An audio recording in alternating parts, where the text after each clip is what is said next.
Buenas tardes. Después de todo lo que oyeron, voy a vivir la media hora más acelerada de toda esta larga historia de cosas, porque quizá el material que está detrás de esta información sobre el patrimonio hidalguense es demasiado. El problema era sintetizarla, el problema era cómo hacer para armar esto. Y decidí entonces dividir un poco en dos partes la charla. Me iré muy rápido porque hay mucho material, quizá alrededor de 40 y tantas diapositivas, un poco a diferencia digamos, más que una explicación, lo que yo quisiera es que viesen el material y haré algunas acotaciones sobre el asunto.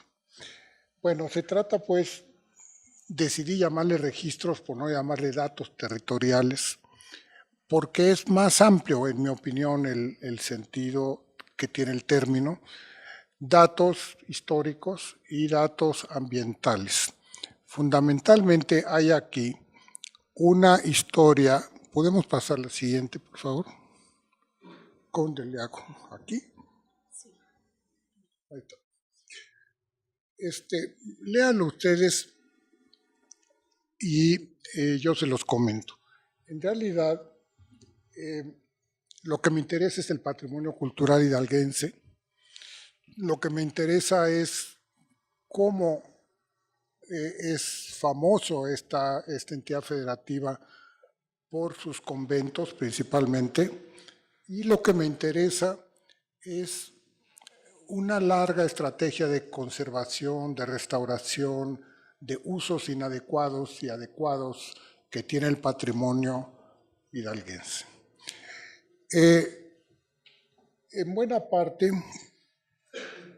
las evidencias documentales se refieren o vienen de un momento en la historiografía mexicana, yo diría deslumbrante, por la cantidad de interés que se creó en relación a los pueblos originales, en relación, no me gusta mucho el término, pero en fin, en relación a esto que fue la conquista espiritual que Ricard llamó la conquista espiritual en su célebre libro de los años 30, y en relación a otras publicaciones, sobre todo una publicación monumental de 2 volúmenes de catálogos que se editan sobre el patrimonio de las construcciones religiosas hidalguenses, un catálogo que fue organizado por la Dirección General de Bienes Nacionales, y traigo esto a cuento porque el catálogo mismo lo permite, y eso es un catálogo solo de construcciones religiosas que superan las 800 construcciones. Los famosos conventos que en cierta forma dan fama a la entidad son, digamos, monumentos, muchos de ellos los más importantes, como Actopan, Izmiquilpan, en fin, los más importantes, que son del orden de unos 30 y tantos, entre franciscanos y agustinos. Tengo ahí una hipótesis, podemos pasar la siguiente, por favor, y ahorita comento el último párrafo que estaba ahí. Son, digamos, construcciones que han sido como el pivote de la urbanización de esas ciudades. Al menos esa es la hipótesis que tengo, pero también es la presunción de la destrucción y de una serie de cosas que le pasan al patrimonio cuando las ciudades crecen. Entonces hay que establecer algo que es un equilibrio entre la preservación del patrimonio histórico y cultural y artístico en muchas partes, estamos en uno de ellos en este momento, Y lo que vemos alrededor, y la vida contemporánea, y lo que hay en las ciudades, los habitantes que ahora estamos aquí, y los que estuvieron aquí en el siglo XVII o qué sé yo. ¿Qué debemos hacer con el patrimonio? Esa es la gran cuestión. Bueno, entonces, resulta que de esas construcciones religiosas que encabeza Justino Fernández cuando hacen este catálogo, hay otra mención que quisiera hacer de una célebre obra para mí que publica don Edmundo O'Gorman, que tiene que ver con el problema de la historia de las delimitaciones territoriales, así se llama el libro. Este libro se publicó en 37, el catálogo se publicó en 1940. Ricard publica por esos años su famoso texto, un hermosísimo texto, diría yo, de la conquista que él llamó muy acertadamente la conquista espiritual de México. Yo no sé si uno a lo mejor tiene la presunción y la incultura de que la conquista espiritual era que la gente se la pasaba rezando ahí. Resulta que no. Resulta que los frailes, además de que hacían toda esta labor de, llamémosle simplemente convencimiento, que la conocemos por evangelización, tenían una actividad enorme de cosas que hacían en las distintas localidades. Hay que traer a cuento el asentamiento de las órdenes, la competencia que había entre franciscanos y agustinos, el papel desdibujado que hay en estos años de los indígenas, de los distintos grupos indígenas. Pareciera que faltan elementos que la historiografía ha ido completando, sobre todo el caso de los pueblos de indios, que estaban ahí y que construyeron estas manifestaciones artísticas y monumentales que ahora celebramos. Hay un célebre caso, que es el que alude ahí el último párrafo de esta nota que teníamos en la diapositiva anterior, es en relación a el reciente reconocimiento, apenas en julio del año pasado, que UNESCO otorgó a los arcos realizados por el padre Francisco Tembleque. Este reconocimiento que trae una serie de efectos, digamos, en la vida nacional y en la vida cultural, independientemente por el número digamos, monumentos que están inscritos mexicanos o de nuestro país que están inscritos en la lista del Patrimonio Mundial, y lo que eso significa, digamos, como historia que hay ahí detrás. El caso de Tembleque es el caso excepcionalísimo desde mi punto de vista, ya consignado en ese catálogo de los años 40 por Justino Fernández. A pesar de que se trata de construcciones religiosas, hay algunos elementos que se filtraron ahí porque no se podían obviar.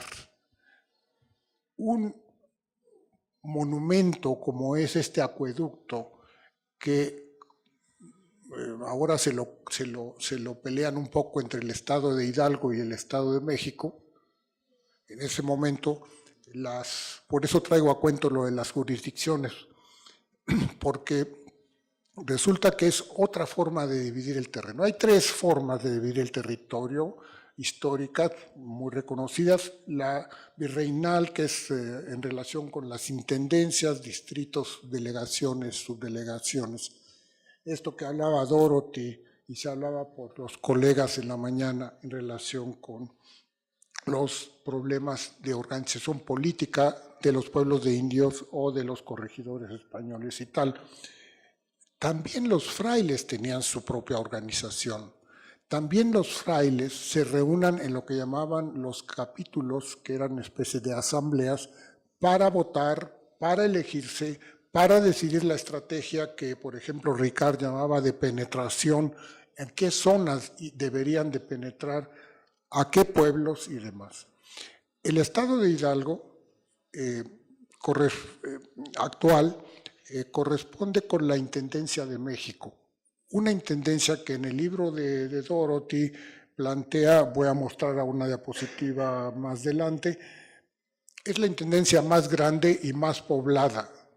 Según el intento estadístico con las fuentes que utiliza Dorothy en el texto que salió el 2005 del Atlas de Pueblos de Indios, en la Intendencia de México había cerca de 1 millón de indígenas. Esto comprendía desde luego el Estado de México, la ciudad, lo que conocemos como Ciudad de México, parte de Puebla, de Tlaxcala, parte de lo que ahora podríamos considerar de Tlaxcala, y desde luego el Estado de Hidalgo. Bueno, el otro problema de las divisiones territoriales que plantea O'Gorman en su libro es la nueva forma de organizar el territorio a partir del México independiente. Si se trata de lo que las constituciones, que fueron varias, se va diciendo de cómo dividir el territorio. Por eso, bueno, lo que conocemos ahora como entidades federativas es el federalismo, es las luchas entre centralistas y federalistas y los que estaban en favor de la federación, es la creación de varias cartas magnas que entre sus capítulos siempre está el tema del territorio y la división. Entonces ahí tenemos, a partir del 19, tenemos la presencia del llamado municipio libre, entidades federativas organizadas en municipios. Estos municipios, en el caso del estado de Hidalgo, eran del orden de 74 cuando se hace el catálogo de monumentos, construcciones religiosas. En la actualidad son 84. Y finalmente, lo que conocemos ahora, por ejemplo, cómo han cambiado estos territorios, estas entidades. Próximamente tendremos además aquí la Constitución de la Ciudad de México. Justo decía yo en mi resumen, cuando estamos llegando a la cota 500 años de la caída de la Ciudad de México y de la conquista espiritual de la Nueva España, ni más ni menos. Claro, ahorita estamos muy ocupados con el problema de si somos del DF, si somos de la capital o si somos de la cuenca del valle, ahora somos cuenqueros, ¿no? O algo así. Porque los problemas, estamos muy ocupados en esto, pero viene un cambio político importante con este asunto de la Constitución que se hermana un poco con estos acontecimientos que no sé cómo, yo creo que va a ser un gran debate. Cómo discutir la caída de la Gran Tenochtitlan a la luz de la nueva Constitución de la capital del país. Me encanta el tema. Creo que puede ser el segundo seminario de estos. Pero bueno, más allá de mis placeres y de lo que las circunstancias decidan, ese acontecimiento viene. Bueno, en el caso por la siguiente, por favor. Bueno, este es el plano que publica Dorothy en su atlas, que es el plano de intendencias, y todo lo que tienen puntitos rojos son pueblos de indios.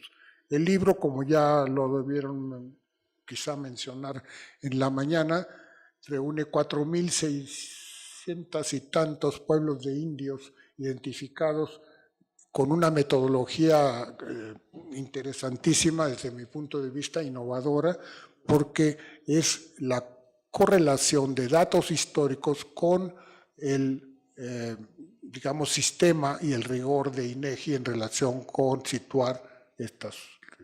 Resulta entonces que este documento permite ubicar la cantidad de pueblos de indios que había alrededor de los monasterios que estoy aludiendo. La que sigue, por favor. Esto solamente es una una cosa para explicar. Esto sería la división política folclórica que ustedes pueden ver en internet de los municipios de Hidalgo. Después tengo otro mapa, que es un mapa que también le sale a cualquiera ahora que estamos en los tiempos de GPS y estas cosas del demonio. Aquí lo que tenemos es, digamos, una imagen rápida de las vías y de carreteras, porque vamos a ver los caminos de herradura y los caminos de esta cartografía de cómo se dividía el territorio. Quiero decir que me brinqué deliberadamente, pero voy a tener que aludirlo después porque les incluí un par de mapas, que hay una división del territorio que hace la Iglesia. La Iglesia tiene la necesidad de visualizar la ubicación de parroquias y demás, y los curatos, las vicarias, etc. Y entonces ellos también hacen su cartografía, pero como ahora somos muy laicos, no volteamos a ver estas cosas, ¿no? Pues están ahí. Ahora verán, la que sigue, por favor. Esta es la portada de los catálogos, para quien quiera tener la referencia, tendrá, están agotados desde luego, pero hay en varias bibliotecas donde se pueden encontrar. Es el primer tomo, el segundo tomo. Esto corresponde a los ejemplares que están en la biblioteca del Museo de Antropología. La siguiente, por favor. Bueno, resulta que el problema de la cartografía está descrito a manera de testimonios históricos en el catálogo que hace Justino Fernández y el equipo de gentes con que trabajan ahí. Este es un mapa dibujado en el que están localizadas parroquias, templos y demás por un dibujante que no aspira a ser cartógrafo, que se hace en 1939 este dibujo y que está incluido en los catálogos estos, que como les digo son una verdadera Biblia para el historiador del patrimonio, porque hay ahí testimonios de en qué se usaba esto. Y lo que es también para mí asombroso es que esté descrito la mayor parte de la información que se ha tomado para la argumentación ante UNESCO del padre Tembleque, está tomada en buena parte de lo que ya ahí se anotó. Bueno, la que sigue, esto es solamente una pasada, lástima que la visibilidad sea tan mala, ¿no? Pero bueno, este mapa es el mapa que hace Ricard para la conquista espiritual de México, y el interés que él tenía es en ubicar en dónde estaban los frailes, en qué lugar. Vean cómo, si comparamos este plano con el de Dorothy, esto prácticamente la situación casi como una especie de estrategia mercadotécnica de los frailes estaba en los lugares en torno a los pueblos de indios, ¿no? La mayor parte de estos. Si revisamos con las estadísticas de Dorothy los pueblos de indios del estado de Hidalgo en relación con, que yo lo estoy haciendo, en relación con los conventos tanto franciscanos como agustinos, que son los principales, veremos la cantidad enorme de, digamos, de habitantes otomíes y tal que había en la zona y que ahora están ahí, siguen ahí. Lástima que tenemos pocos estudios sobre lo que ha pasado con estas poblaciones. De repente los historiadores cortamos en una fecha las cosas, pero ahí están, siguen las familias de ellos ahí. Y también hay otras cosas. Bueno, este plano no tiene ninguna pretensión cartográfica, sino simplemente tiene la finalidad de ver cómo están apiñonados realmente los lugares en donde estaban los establecimientos de los frailes, de todos la misma metodología que después utiliza Kubler, o que por esos años utiliza Kubler, al recorrer los lugares, porque el equipo de Justino Fernández con con Federico Mariscal, el famoso arquitecto, y algunas otras, hay gentes que trabajaron en esto, recorrieron a caballo, caminando y tal, todos los partes de los rincones del territorio donde había un edificio histórico y lo clasificaron, lo describieron, lo investigaron, lo dibujaron y aquí hago una pausa. Voy a mostrar rápidamente unos ejemplos, hago una pausa con el tema general de esta mesa. Dice planos y alzados.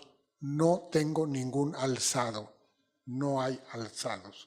Lo que hay, porque no, solamente en unos cuantos de los más importantes, digamos, ex conventos, templos, parroquias y ex conventos, hicieron algunos dibujos de alzados y demás porque quedaron impresionados los dibujantes, Mariscal y las demás gentes, con esos monumentos, pero no hay alzados. Casi todos son plantas, esquemas de plantas, que después se tomaron los datos ahí, después se dibujaron más o menos para la publicación, y esos son los dibujos que tienen que ver con los monumentos y están en esto. Ya no hay tiempo ahora.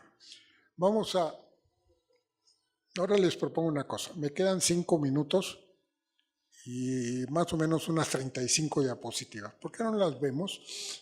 Y se las comento muy suavecito, muy ligero. Vamos.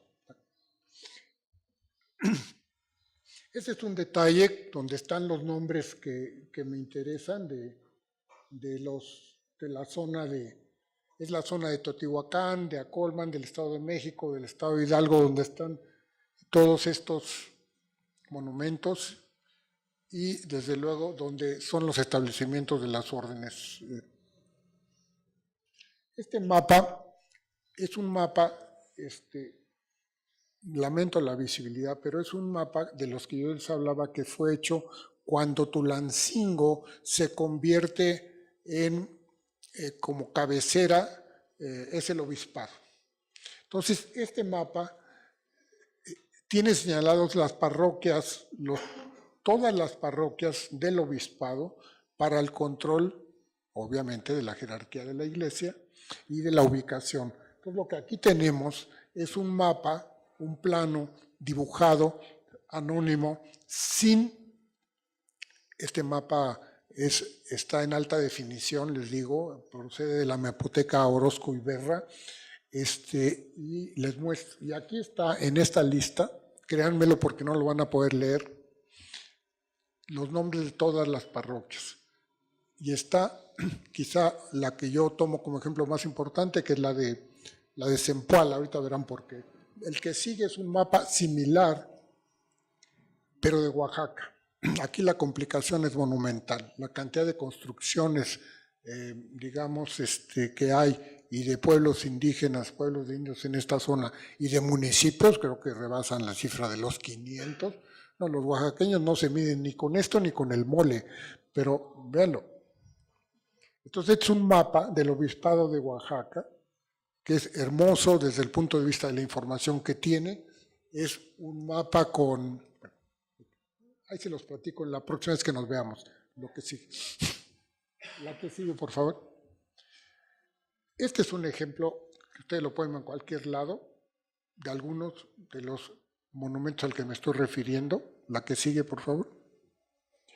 Y es algunas de las fotografías del catálogo de Agustino Fernández del caso de Zempoala. ¿Por qué Zempoala, el lugar de donde surge o que está relacionado con este famoso acueducto del que ahora les muestro? Entonces, ahí está esto, este es el texto con la descripción. Todos los municipios tienen una especie de emblema prehispánico. Este es el plano. En muchos de estos planos encontramos información urbana, del entorno urbano, no en todos. Y esta es la descripción con las coordenadas geográficas de Zempoala. Este es un detalle. Aquí están los nombres de las calles y los predios. que por cierto, ahora si uno visita Actopan, Izmiquilpan o Zempala o otros, prácticamente los espacios más generosos son los de los atrios, los de las capillas abiertas, las capillas pozas, que tienen estos monumentos, porque todo lo demás está completamente saturado por la especulación inmobiliaria y tal, ¿no? El que sigue, por favor.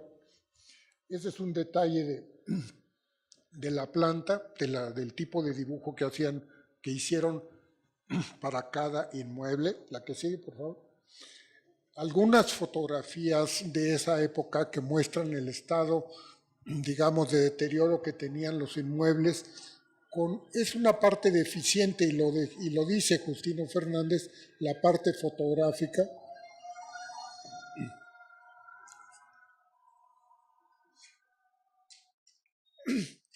Este es un mapa de un estudio interesantísimo que tiene que ver con un problema de aguas en el siglo XVII que hizo von Boveser, la doctora.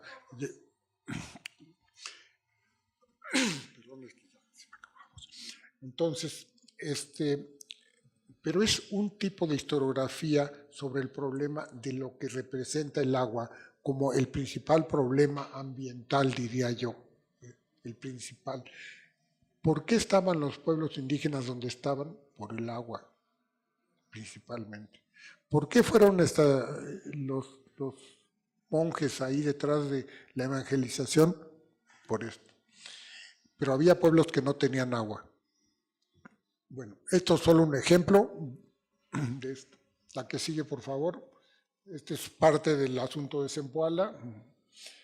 Este borroso mapa es un hermoso mapa de Izmiquilpan que tiene que ver con, créanmelo, aquí en medio está un dibujo de lo que era el centro de Izmiquilpan, la que sigue.